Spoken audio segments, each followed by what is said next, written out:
Well,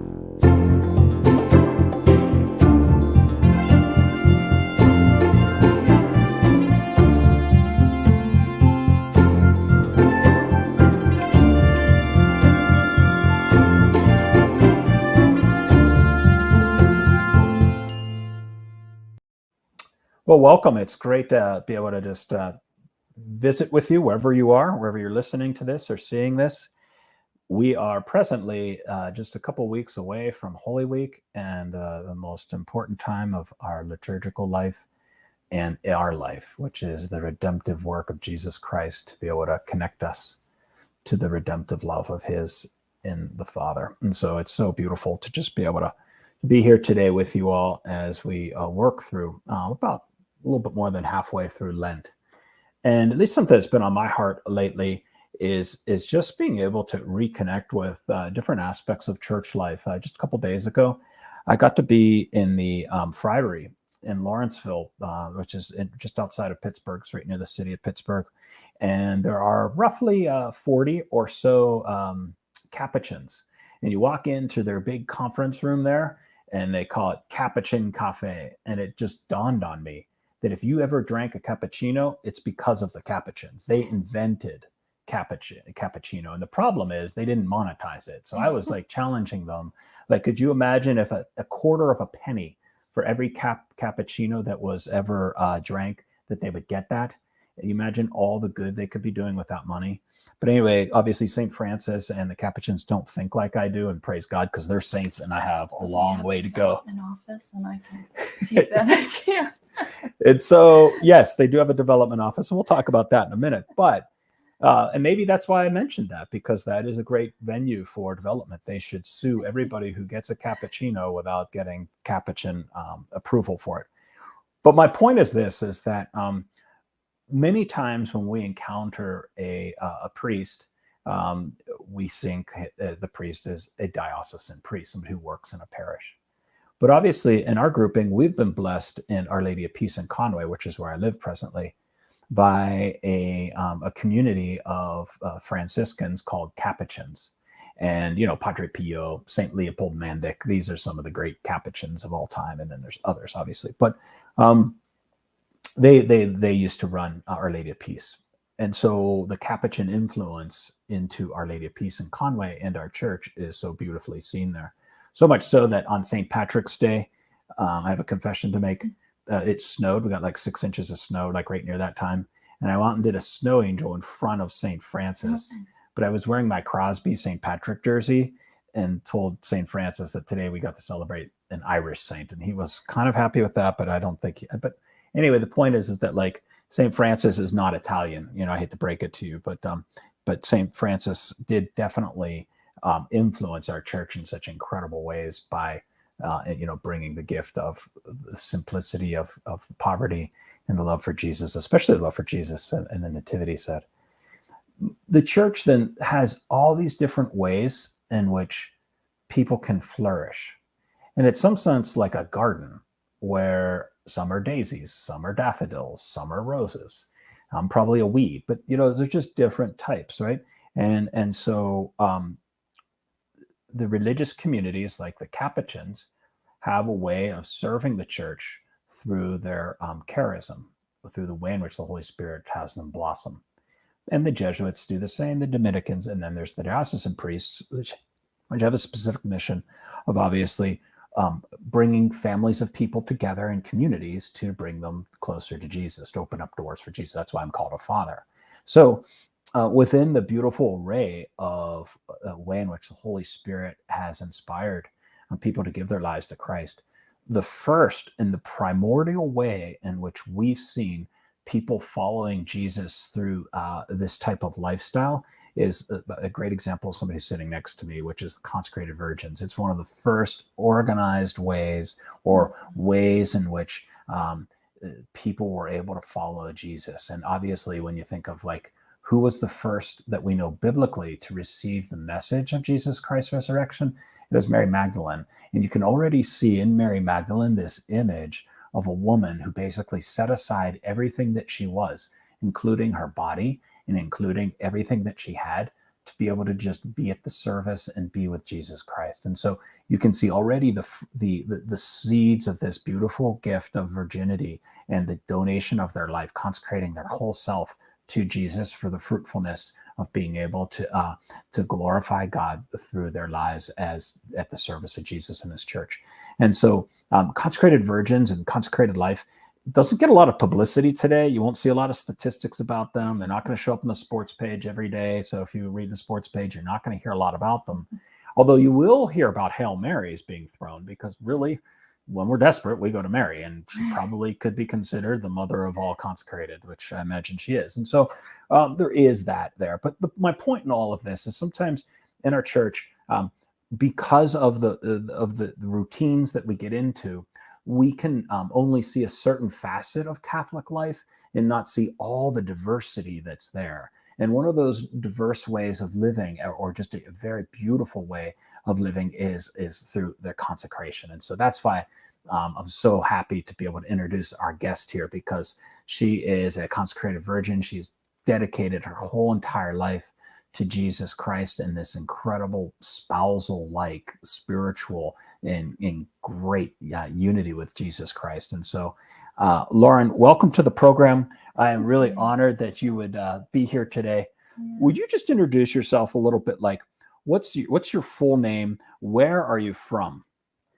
So my name is Lauren Gault, and I grew up in Morningside, went to school, made all my sacraments at St. Raphael's, now St. Jude Parish. And now I live in Bellevue. I belong to Our Lady of the Angels in Lawrenceville. And I also go to Assumption here and there. So I'm just, the whole diocese. I mean, it's my territory. It's my passion and my prayer life. But, I'm inserted in the diocese to support the diocese. So I'm all over. That's fantastic. One of the things that I love about Morningside is my grandfather. He went to school at St. Raphael's. And so I always feel great kind of connection with Morningside. Talk about Morningside as a really unique neighborhood. If you never knew what Morningside was, or you're watching us from outside of Pittsburgh, how would you describe Morningside? Yeah, no, it's a beautiful little community. I mean, growing up there, there's just a few little streets that go back and forth, but everybody, is a neighbor to everybody else there. And there's just a lot of like celebration and beauty in it, because St. Raphael's was kind of the heart of it in a lot of ways. We had like the St. Rocco Festival, the bazaar. So the neighborhood came alive with the church, and everybody, you'd see everyone walking to school and walking their dogs. So yeah, it was a great place to grow up.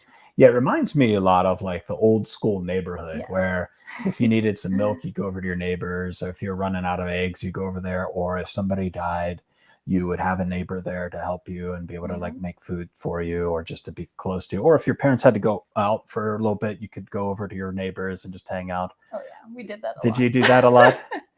Talk about your family, your parents a little bit. Were they what religious were they both Catholic? What was your mom and dad like? Yeah, so growing up, we grew up Catholic. I have two brothers, an older and a younger, so I'm the middle child and have no middle child syndrome or anything like that. Perfect. Sure. I'm a middle child. I have middle child syndrome. I'm glad you got away with that. What's the age difference between your brothers? We're each, I think it's a year and a half apart, so we're all pretty close. They're, yeah. I guess if I'm 31, about 29 and 33, I think. So what does it mean to be a middle child to you? Yeah.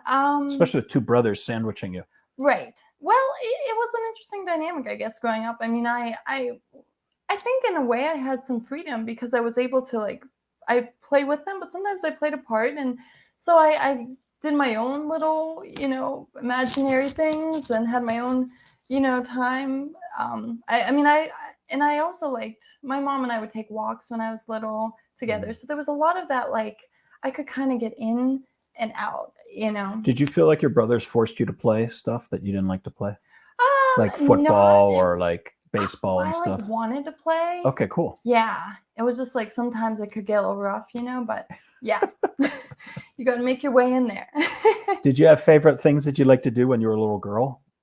I like to write and I like to read a lot. Hmm. Yeah, and then baking with my mom. I love baking. What were some of the books that you liked?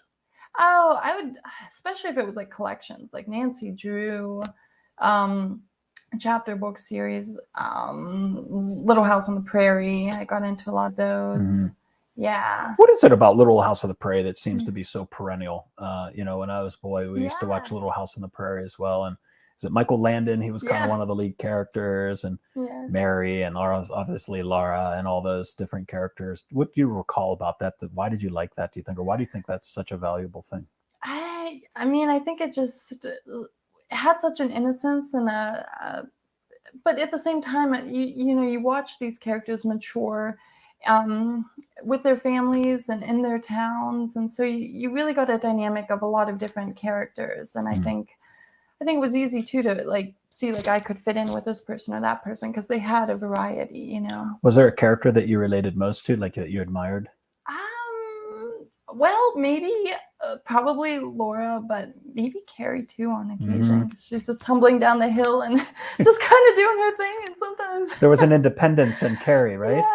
yeah, Yeah, that's true. Like you like the tumbling and just being yeah, a little different than everybody else, right? yeah, That's cool. Yeah, and they were pioneers, so they had to right. have that independence and that type of like. When did you start to notice that you like to write?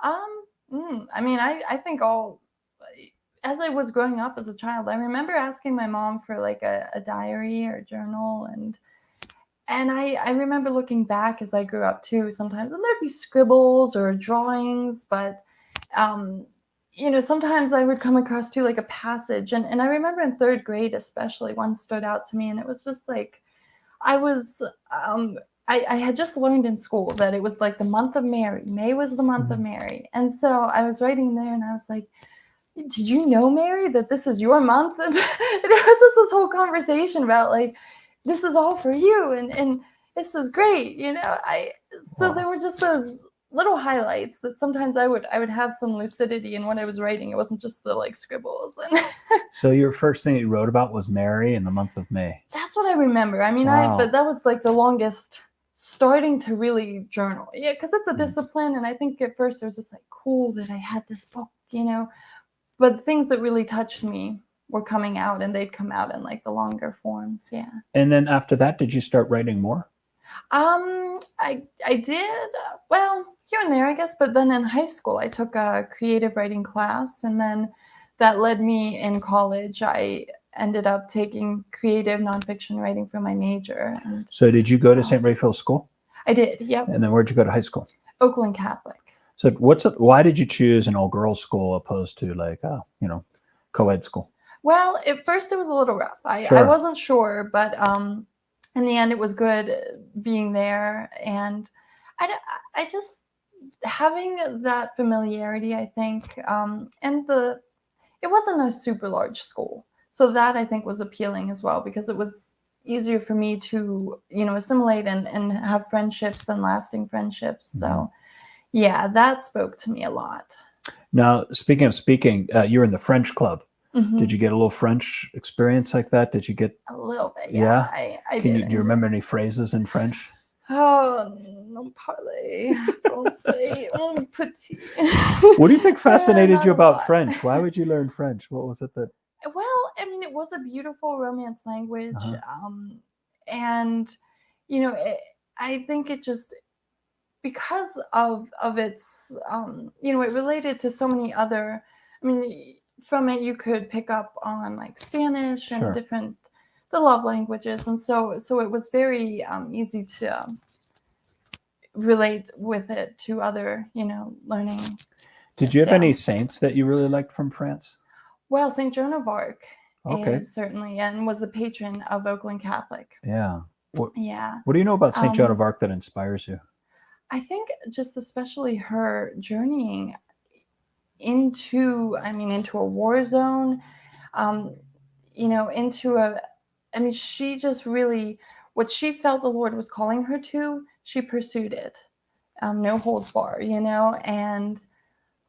and even when she was betrayed by her own countrymen, everything about it, like her story is so fascinating that she was willing to pursue fighting for her country, um, because the Lord was calling her to do that. And yet there was just so many things against her. So if somebody had never heard of St. Joan of Arc, how would you tell her story? Like, what do you recall about her story that inspired you? She lived about like 500 years ago or so. Is that right? Yeah. And then what happened? She became a warrior? Yeah, I mean, and I think at a young age, she heard the Lord, speaking to her, because and that's the thing, a lot of these saints, they're drawn to this contemplation and this silence and this being apart from the world. And then the Lord speaks to them and gives them a mission. And it's like, you're going to go back into the world. like this is not where we're staying. Right? So, you never felt that, right? right. Yeah. I know, it's so nice. And it's like, no. So yeah, Joan of Arc, during that time of France, they're being, I think, basically under siege by the English, and there were factions going on, right? And she wanted to free her country. Yeah, and so the Lord was telling her, like, I'm calling you to fight, and so I mean, she put on the armor and she got in there. Nobody knew, but then when it came out, I mean, she was a heretic, and the voice was, heretical. This was coming from the devil, superstition. And so, and even as battles were being won and then things were being overturned, but she was still like she was being handed over by her own countrymen. And right. Well, the cardinal as well. Yeah. It's fascinating. I don't know if you've read any books about her, but like Mark Twain probably has the definitive biography, and he's not a Catholic whatsoever, Right. but he's probably one of the most famous American authors. And he would basically say that his book on Joan of Arc was his most important work. And it was the one that really helped him. Like at the beginning, he goes, if you don't believe in God with this story, then there's really no, Right. Yeah. And what about her trial and her death? Do you remember anything from that's inspiring? I mean, I just remember her being, in front of all these, all the cardinals and these men of the church, and it was like a test for them. And I mean, they just really were struggling with, whether or not to stand up for her. And, in the end, I mean, she did end up being burned at the stake. So it was, but her time in jail as well. I mean, it was just, I know she was when she was in there, like faced a lot of, a lot of mistreatment. And and do you think she was abused in jail? Oh yeah. Yeah, definitely. Yeah, because she was a woman. Right. And so there's a lot of that. Yeah. So defending that and asking too for to be in the better part of the jail, the safer part. Yeah. I think she was granted permission for that and to keep her clothes on. Yeah. I mean, there was a lot of things she had to really fight for, even in the small ways, Mm-hmm. Yeah. Yeah, I often, when so anyway, there's a great movie with Peter O'Toole's in. He's this famous actor, and he plays the role of the bad cardinal. It's really incredible. They don't obviously show the abuse part of it, but what I reflect as you're speaking, it's sometimes hard for us to imagine that God leads us into suffering in order to allow us to experience our total reliance on him, and at the same time that'd be the number one thing, but at the same time be able to find purpose in that suffering by offering it for the salvation of the souls that they've been entrusted with. And so when I think of Joan of Arc at that time, obviously there was very little understanding of rights for women, and so being stuck in a jail with a bunch of men had to be just horrendous. I can't imagine the abuse that she got there. Yeah. And to think that that was the plan of God for her. Yeah. How is that possible? Yeah. Well, yeah. I mean, God uses, as it says, right, the weak and the downtrodden. And I mean, but at that point, I mean, she had nothing. right? I mean, Yeah. there was nobody. Could only rely on God, and that's what the Lord is getting us to in life. You know, that's where He wants us to be. And at that point, we have everything. You know, even when there's nothing left on this earth. Yeah. But that's when we're most rich, when we're filled, and when we have the strength to stand before, you know, our own death, our own trial. Mm. Yeah. Definitely. I don't know why we're talking about St. Joan of Arc, but anyway, I'm going to finish this chapter on St. Joan of Arc. We did not prepare this at all. But just the fact that, like, when she was being burnt at the stake, there's this phrase, like, she wanted to see a cross. Mm-hmm. Yes. And so I don't know about you or those who are listening, but usually when I'm in pain, what I want is the pain to end or to get an aspirin or a painkiller. Do you know what I mean? But what Joan was saying, St. Joan, what she was saying is, this pain is going to help unite my pain to the pain of Jesus. Yes. And that's the most therapeutic use of pain. Yeah. And that turns pain into suffering. In other words, it gives Jesus the opportunity to be with us. Yeah. So it's in our woundedness and our pain that we can have the most intimacy with Jesus Christ. Yeah. Yeah. Did you see that in the life of St. Joan of Arc like that? Oh, yeah. Definitely. I think just like I said, even from a young age and all the way through, I think she continued to give herself and trust in the Lord. And she had doubts along the way, you know, is this really from God? And she would ask Him, but, you know, she trusted. She trusted through all the dark nights. Yep. So you were in high school? And because obviously I want to get to your consecrated life here. Yeah. But you had a real tragedy in your dad passing, right? Yeah. So my dad passed away when I was a senior in high school. Okay. And was that expected? Like, was he sick and so you knew it was going to happen? Yes and no. I mean, he had been sick. Obviously you can't predict when somebody's going to die, but if he... But he had a heart condition. Okay. So he lived for quite a long time, but it was unexpected in it happening. And actually the day that he did pass away, I was a Eucharistic minister for Oakland Catholic. I was installed that day as a Eucharistic minister. And he came to the Mass and he received communion and he went back to work. And that evening he fell over at the bus stop of cardiac arrest. Wow. And we found out later on from a sister who we were friends with. She said, you know, you gave him viaticum.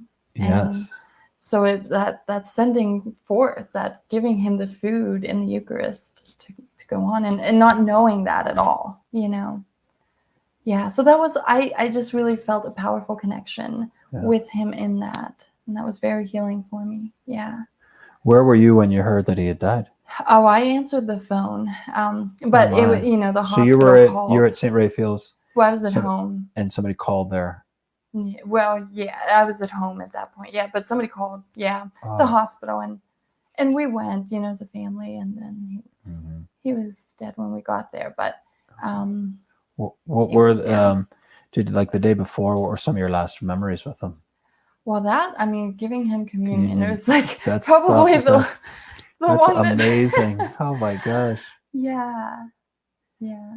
And what were things that you missed about him when you graduated and all that? Are there moments where you're just like... Yeah, because it was senior year, so that was very tough. I think the whole year was just, you know, up and down, you know, because you're getting better, but then something hits you, you know. And I think it took probably 2 or 3 years, you know. Just to move beyond, because then you start high school or college and so there's all those milestones that you're facing, and you know, it's tough. If you had to talk to a high school senior or high school girl today that lost a parent, what would you want to say to them? Yeah, you know, always know that, in that you're, whatever loss you're feeling, you have gained so much because you have somebody who is looking out for you with the Lord, you know. And so, but I think that continue on, and remember too that as we move forward in life, I mean, we are representing our families and our who we have with us and who we've lost along the way, but we always carry with us a part of that person, so Yeah, I do. I think it's not the same, but I lost my grandfather about 4 years ago, and I'm named after him. yeah, So I literally carry his name with me. yeah, And so like for me, I was getting on an airplane flying down to Florida for First Communion for my nephews and nieces, and he was going to be present at this First Communion, right? That's what we're going to do. And then so I was getting on this airplane, and that's when I heard that he had passed. yeah, And it was in May. And there's this tradition in Mexico, but I wasn't sure if my grandmother, you just never know what's like, because she's still left. But anyways, tradition in Mexico that when somebody dies, they do this called Mass with the body present. So it's like before the official funeral or anything like that. It's literally the body's there and you just do Mass. So I was getting on the airplane with my cousin, who's a priest, Father Chris, and we were both like, oh, because I wasn't going to tell my grandmother what to do. Because sometimes you call right away, you get the funeral home, boom, the body's getting, whatever prepared. And she just left him there. Oh my God. Because he was in his bedroom. And so my cousin and I got to celebrate Mass in his room with his body present with a handful of family members. Yeah. And both my cousin and I, luckily there was 2 priests there because we cried. So we'd have to go back and forth. Like, yeah. He wanted to preach, but then he couldn't preach, so I preached. Then I think I got through the consecration, and then I cried, and then he took the Eucharistic prayer. Like, you know what I'm saying? Yeah. Did you feel that way? Like, it's just like when you lose somebody so close to you. Yeah. No, and I do, and I think there is the tension and pressure sometimes. Like you feel like, you feel what you're carrying. You feel that grief, but you also feel like you know the gift that they've given to you, and you want to carry that forth and represent that. Yeah. Yeah, thanks for sharing that. I agree. Yeah. Like, you can see moments in your life where you're carrying forth that great love your dad had for you. Mm-hmm. And there's probably not many days that go by where you don't think about that, right? Yeah. So after high school, you went to Carlow. I went to Carlow College, yep, and I studied creative nonfiction writing. And I graduated in 2013. And throughout that time, I worked at West Penn Hospital. I was involved too in the Newman Center, the oratory we have here. So I did a lot of activities with them. I went to Rome for a spring break trip, I think my sophomore year. So that was exciting. And that was really, continuing to grow in my faith, at that point I was starting to really look into a vocation to religious life. So that was. Did you ever boyfriends or anything like that in high school or college? No, not really. Yeah. I didn't date until actually after I left the convent. And wow. Yeah, there was somebody that we were friends in our parish and we dated briefly, but from about 3rd grade, I had an interest in religious life. So it was something I saw a joy in a sister I had as a teacher there. And what was her name? Sister Judith Canan. Oh, yeah, I know Sister Judith. Yeah. Oh, my gosh. Yeah, I love So she was your 3rd grade teacher? She's my 3rd grade Isn't that teacher. interesting? That's when you opened up to be able to write, too. Yeah, no, and because it's kind of all flourishing there. Yes, oh, wow. Yes, because I remember she would teach us about Mary and everything. It started there with her, and she took us on a tour of the convent. So it was planted at that point. And by 8th grade, it's confirmation, and I was like, I really want to do this, but it was just something it was hard. It's hard in our church sometimes, to find the support. And when you're young, like to reach. So, reaching out, like I was finding my way in the church, but I was nervous. So divulging this to anybody, I was like, I don't know, Well, hard. It's like Joan of Arc hard. Like, you have to be a courageous young woman to be like, I'm going to be a nun. And here you are in 8th grade in high school with a bunch of girls that are probably not thinking of the same thing you are. And the environment of our high school girls and guys today, let's just say they're not praying a lot of rosaries as they're drinking and doing all kinds of stuff on weekends. Central Catholic, but I don't know if they're all like, maintaining their love for Jesus so. on weekends every day. You know, But- I know I didn't, so I'm Yeah, with them. So yeah. So you're kind of like, yeah, that's you're trying to courageous. fit in, but you're Yeah. also like, so it's almost like living these two worlds. Because I'm like, Yeah. I have friends, but at the same time, it's like, I'm going to church and stuff. And after my dad passed away is when it really like, I mean, I remember the day after he died, I went to daily mass. And that's something I don't think I'd really ever done. And once when I was younger, I had to go to mass for a week, I think as a punishment. And it was great, and I never told my parents. It was the greatest thing ever. So, I mean, there's little ways that God slips in, But What'd you do wrong to deserve that? see, I don't even know. Oh, you don't know. It was just a really creative informing punishment. It was great. I mean, it had its moments because when you're in your teens and going to mass every day, people are like, "Why is she here?" Yeah. But yeah. So as I grew up, I mean, those little things built, and then after college is when I really started to look, and I looked at the Felician sisters, and that's where I felt. And that's Olsh, where Olsh is? Yes. And what sisters did you talk to there? Do you know Sister Blizzard and those sisters up there? Okay. Mm-hmm. So yeah, I mean, I had visited with them in high school, college Sure. here and there. And then, I just, there was a point where I was like, I need to just live and experience some things. So I took a little break, but after college, I was working in a daycare for a little bit, and and I was going to mass, and I was, adoration, but it hit. There was one night in adoration where I couldn't let go, and I was like, I need to call the vocation director, and and you're like, I haven't even talked to them in so long. I don't know. So I put it off, but it came back. So I ended up calling, and it just went from there. And 2000, maybe it was the fall of 13 or 14, I entered, I think it was 2014. And you graduated from Carlo at this point? Yes. So I graduated, worked for a year. Right. And then I entered the sisters in 2014. And then I went through 2 years of postulancy and 7 months of novitiate. And that was all in Connecticut. So we'd come back and visit here and there. But I lived at the convent next to Olsh for a little bit too.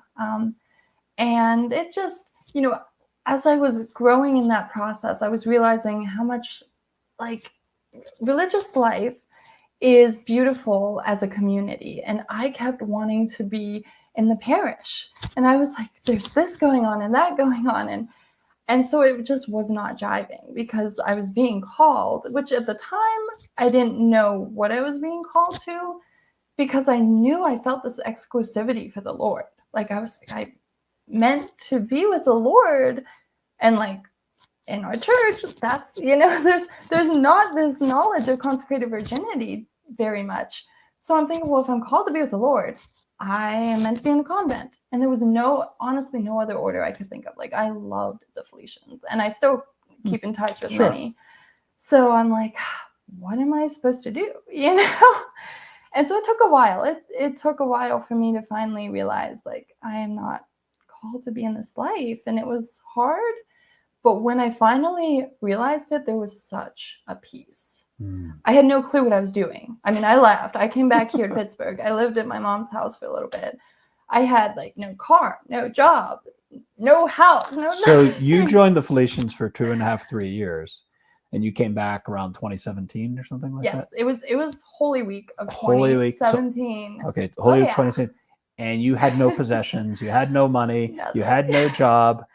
And honestly, that is, I will say, even now, I have never in my life felt more freedom than I felt at that time. Mm-hmm. It's freeing. It really is to have nothing.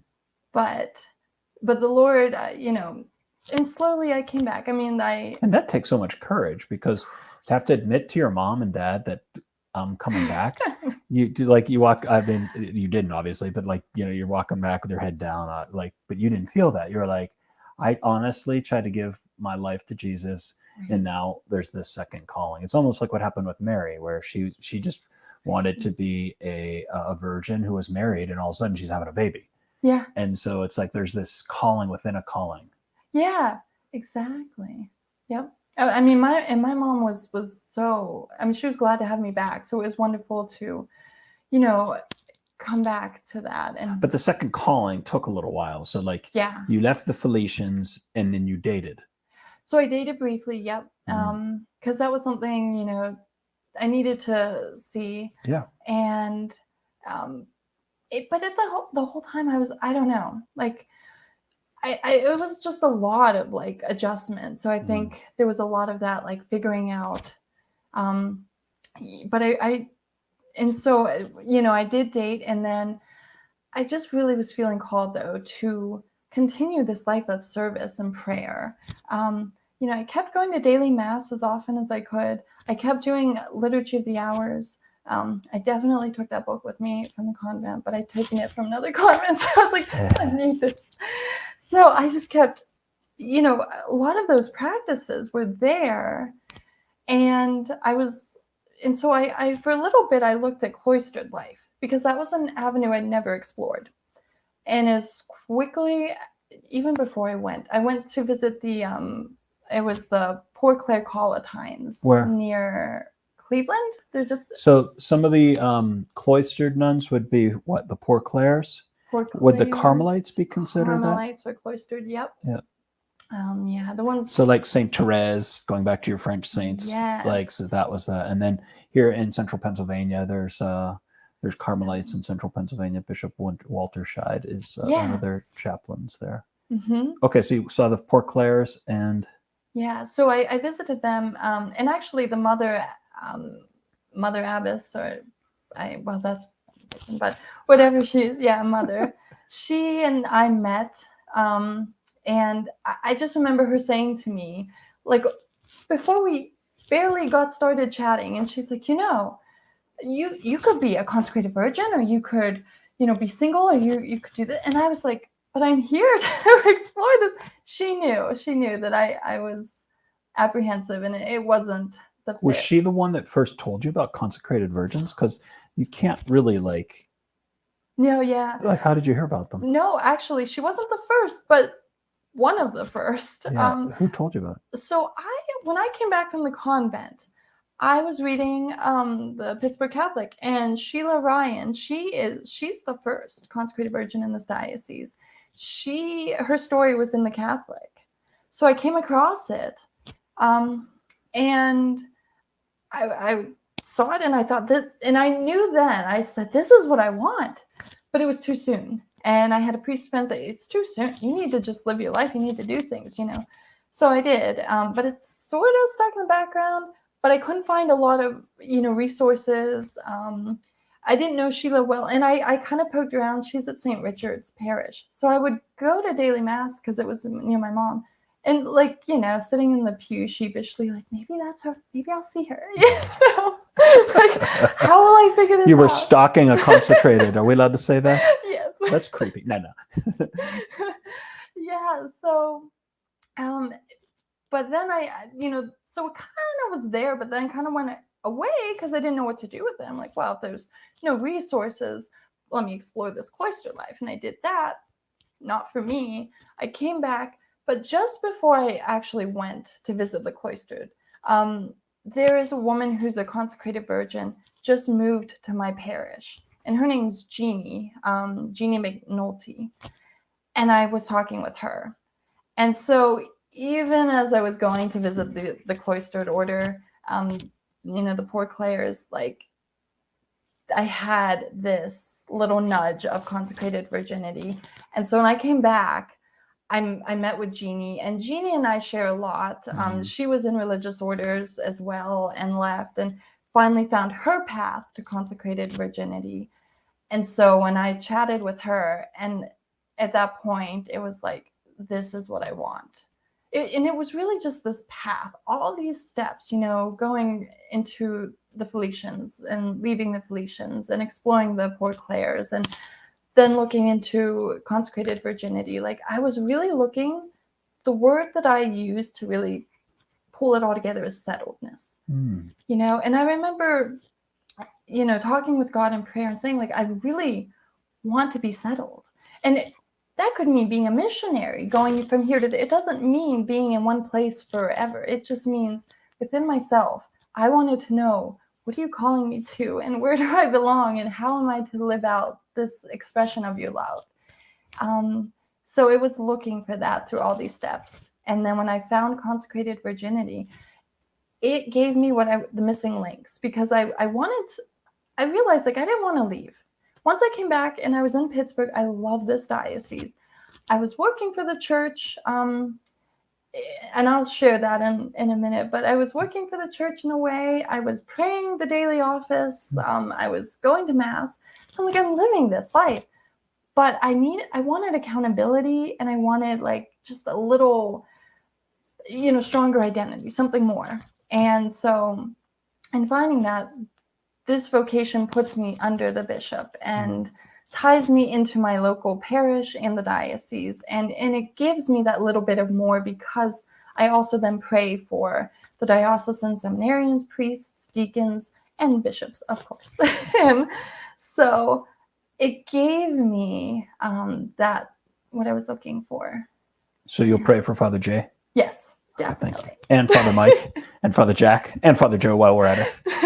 Okay, good. Yeah. So what is consecrated life?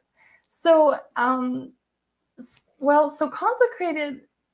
There's Consecrated virginity. Talk about the genres because here. there's a Because lot, we're splitting yeah. gnats' eyelashes. I don't know if you've ever split an eyelash of a gnat, Yeah. but that's really hard to do. Yeah. So, like, most people, they're lucky to know what a religious is, like It's true. the nuns. Yeah. Now you're talking about consecrated, and then within the consecrated, my sister's consecrated. Yes. Right? That's a genre of consecration. Right. And you have another genre called consecrated virginity. Yes. So let's talk about your branch of it and just kind Yeah. of work our way back. So in its detail, what does it mean to be a consecrated virgin? Well, so it means that I am espoused to the Lord. I'm married to Jesus, and I'm living this life in a way that leads others towards heaven, because that's where the ultimate marriage with Christ is, right? So we're working our way as church to heaven. And so I live out my life in service to the church, particularly through my parish. And so I serve, wherever my parish is. And right now, Our Lady of the Angels. And so different ways. I mean, Jeannie, who's also there, she and I pray evening prayer every Thursday evening. And just helping out in any way. I help out with RCIA. And then, so helping out in service at my parish, also through the diocese. I've worked at Mary's Place in the past, which it's a home for moms and babies that is just wonderful in its mission. I work for the Capuchin Friars. I do development work there. So all these ways of serving. Yeah. Now I see on your finger you have Yes. a ring. Can you describe that? So the wedding ring is the only visible sign of a consecrated virgin. Mm-hmm. And my actual consecration, my rite of consecration this past August, I received the ring blessed by Bishop Zubik. And so that is what symbolizes my marriage to the Lord. I think we have some pictures. If we get to get some pictures of the consecration.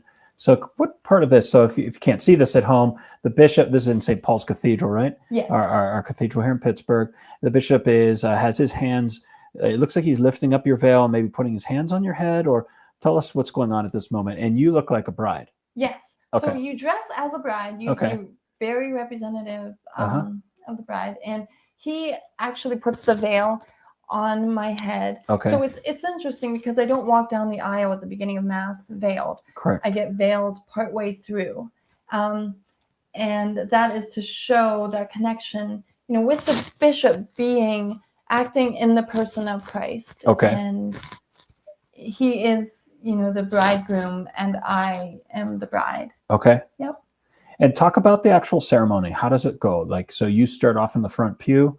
Is Mass just a normal Mass? So what's going on there? Yeah, so it's a normal mass, I guess, but it kind of heightened. Well, they also recommend having this ceremony on a special day, and so for me, this was the feast of the Assumption, Beautiful. August 15th. August 15th, sure. Yeah, and so I come down the aisle, and I had two sponsors, as we call them, kind of like bridesmaids. Okay. So Are they that? Yep. And who are they?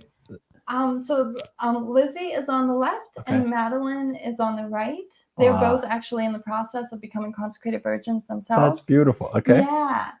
And so they kind of flanked me the whole time. And as I came down the aisle as well, I was carrying a lamp. Mhm. And that harkens back to Matthew 25 with the 10 wise virgins who kept the oil and kept their lamps burning brightly for when the bridegroom would come in the watch of the night. We don't know.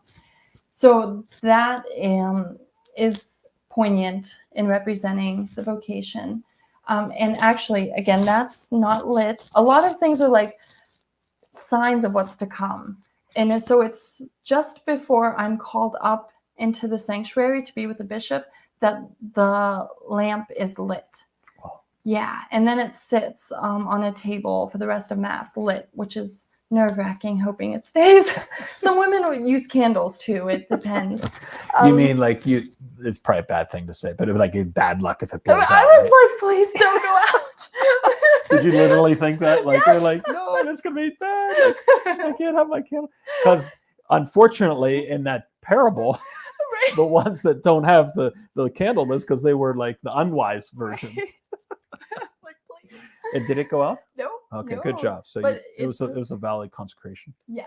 All right, so the bishop calls you into the sanctuary, and what's the ritual? How does it go? So it's really beautiful. It's a dialogue between the bishop and me. Right. And so he calls me forth, and it's, and then I reply to him. So this back and forth going, and then he asks me, just like it's similar to ordination. Yeah, I think one of the questions is, are you resolved to persevere to the end of your days in the holy state of virginity and in the service of God and his church? Yeah. And you say, I am. I am. And then Yeah. I think the bishop says, are you resolved to follow Christ in the spirit of the gospel, that your whole life may be faithful witness to God's love and convincing sign of the kingdom of heaven? I am, yeah. Are you resolved to accept the solemn consecration as a bride of our Lord Jesus Christ, the Son of God? Yeah.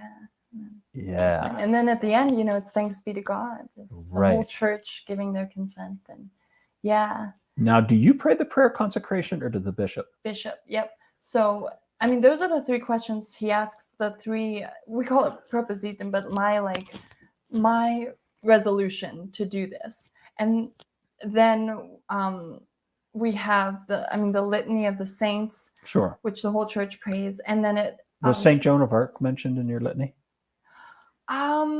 Sorry, don't worry about it. And yeah, I know. Just I distracted me. don't know. I was thinking about the Litany of Saints and how St. Joan of Arc was so present there, regardless of if she was mentioned, Yeah. because the cathedral's tied into Oakland Catholic. Which is where true, you work. because And in the back, there's that beautiful statue of and St. that's Joan of where Arc. I dressed and I prayed to her before. Yeah, okay, so she was there. She was definitely there. Okay, cool. Yeah.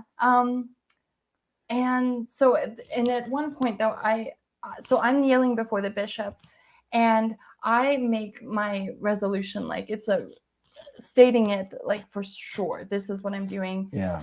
And I just remember I had cards for the whole thing, just, in case you forget, but I put that card down because this was like, and I looked right at him because that was the moment. It was like, I know this and this is what I want to do. And it was just so intimate for me. And in being consecrated, I take on this relationship with the bishop where he acts, it's like a father-daughter relationship.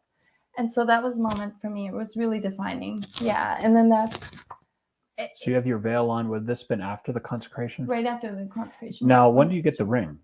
So he put that on my finger as well. Okay. So it's 3 steps. I think he gives me the ring, he puts the veil on, and then he gives me the prayer book.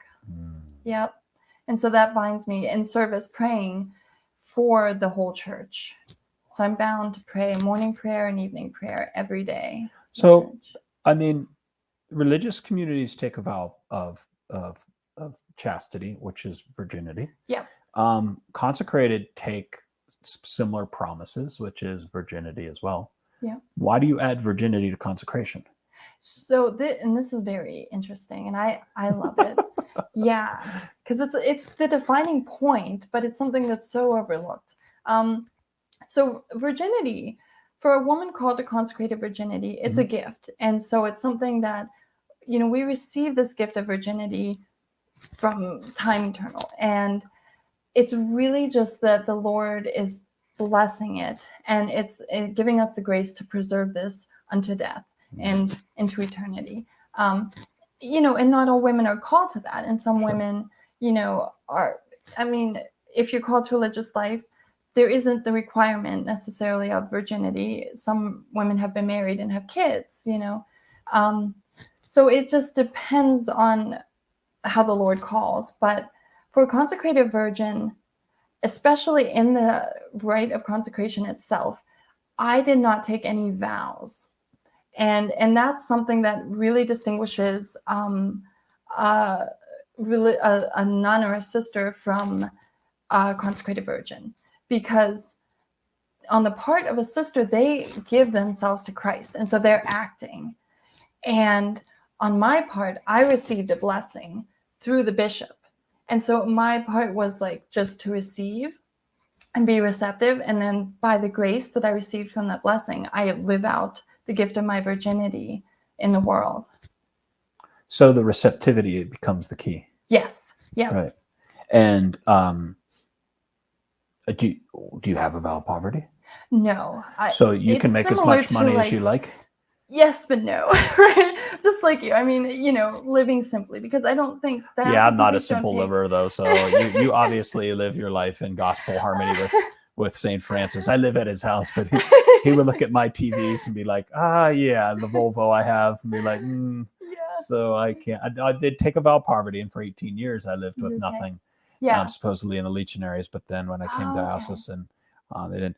But you do take some type of a promise of obedience to the bishop, right? Or so no, but again, it's that filial relationship, and so it's really just living in a way that he supports me and my vocation, and I, promise my prayers to him every day, and I meet with him once or twice a year. So yeah, it's really just a relationship of support, So a difference between a nun and you would be that nuns would actually take their consecration to a superior, which would represent that, whereas here it's the local bishop. Yes. They take vows of poverty, chastity, and obedience. They could also take some special vows as well, humility, charity. There's other types of vows. And typically it's started by a religious community like like Saint, well, there's saints, so to speak, that would represent some of the charisms that they would stand for, right? But with consecrated virginity, how would you describe the charism or the holiness that you would aspire to, as looking back at the history of the church a little bit? Well, the charism the charism. Yeah, sure. It's spousal. Okay. So it's really to be that spouse of Christ in the world first and foremost, right. And comes from prayer, and then from that prayer comes the works of charity that we put forth. So from the spousal union is where the fruitfulness of your life comes from, right? Yeah. And is there a style of prayer that you, as a consecrated virgin, tend to pray more than others, like you mentioned already? Obviously, you probably go to mass every once in a while, at least on Sundays, right? Yeah. And then I'm joking. And then you pray the Liturgy of the Hours, which is something that priests and clergy pray as well. Yeah. But there's something specific to a consecrated virgin's prayer life that would be maybe something that you'd want to share? Well, honestly, each is unique to each woman, but there's definitely, I think, an overarching Marian aspect. Sure. I mean, Mary is the Virgin of Virgins, right? So, and I think St. Joseph as well, having devotion to St. Joseph, I would imagine would fall into a lot of consecrated virgin lives, because he's the protector of virgins, and so definitely those two pillars. But you don't have a community, right? So praying is that hard? Well, it can be at times, but not. Honestly, I think that it's something that I find the community in the diocese and in my parish. Okay. And I've never, I don't know, I sometimes it's like there's a lot of people, there's a lot of people to listen to their stories and to celebrate marriage, births, baptisms. I mean, there's never a shortage of community life, honestly. I mean, babysitting, I have friends that babysat. So you're open to babysitting? No. No. I've got a lot going on, but before we finish, what are ways to connect? I think you have a blog that you run. Yeah. Okay, so it's called virginandmother.wordpress.com. yes. Virgin and Mother are one word, .wordpress.com. And so talk about this. Well, I started it a few years ago, probably about a year and a half or so, just before my consecration. And I poked around on it, but the opening page especially really gives you a good sense of the vocation, and gives you some websites. ConsecratedVirgins.org is the website for the USACV, which is an organization of consecrated virgins in the United States. And so I just wrote some articles that express my relationship with the Lord. And then if somebody wanted to connect with you, maybe somebody knows somebody who's discerning or would maybe want to know about consecrated virginity, would you be open to talking to them? Absolutely, yeah. And so is that the best Gmail? Yep. So it's LMGAULT22@gmail.com. 22. What's the 22 for? Just what I drew in at the time. Just a good number. That's okay. Yeah, I can see that. Around with me. Just stuck around with you. Yeah. So before we finish, what do you think the purpose of consecrated virginity is today? Because it was obvious when it first started that there was this need for people to receive Jesus for women, right? But what about today? Oh, gosh. Well, today I think that we need it to really represent a true sense of the dignity of the feminine vocation and the femininity in our world. Right. Bless you. And to bring forth Christ in a way that is uniquely feminine. Mm-hmm. Right. I think there's such an awareness today of the role of women in society that's been different than in the past. Yeah. And I know, like John Paul II would talk about the feminine genius. Yeah.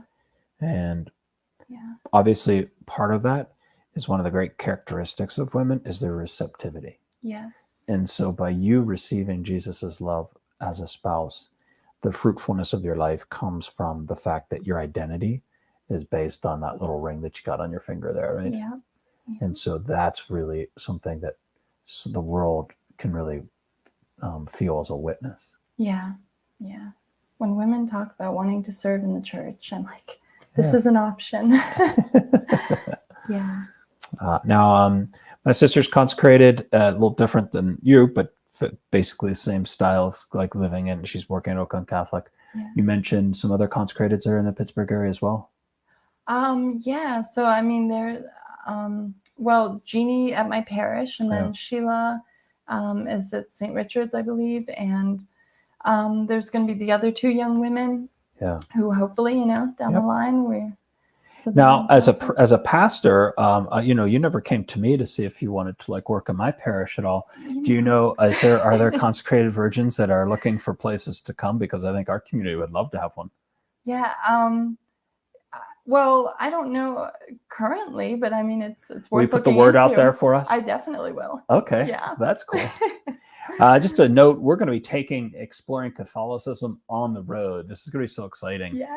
We're going to go to our 4 churches in our great grouping and spend a Thursday at each of the churches. So the first one is St. John the Baptist, which is our oldest parish, and roots back to right near the Civil War.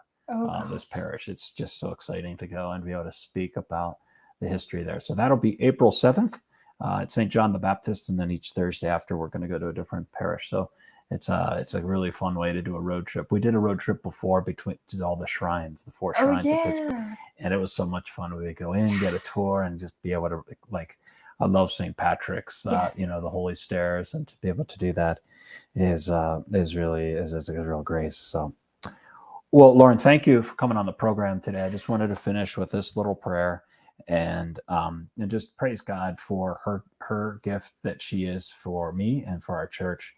To think that a woman would set aside her whole life so that she could receive Jesus's love, and then from that be able to spread that. So I can't think of a better way for people to see the power of Jesus's love than through your life and through the witness that you offer our church. Thank you. Yeah. So let's end in prayer. Father, Son, Holy Spirit, amen. This is a prayer from Father Pedro Arupe, which is on your website there. Fall in Love, it's called. Nothing is more practical than finding God, than falling in love in a quite absolute final way. What you are in love with, what seizes your imagination, will affect everything. It will decide what will get you out of bed in the morning, what you do with your evenings, how you spend your weekends, what you read, whom you know, what breaks your heart, and what amazes you with joy and gratitude. Fall in love, stay in love, and it will decide everything. And may God bless all of you, the Father, the Son, and the Holy Spirit. God loves you.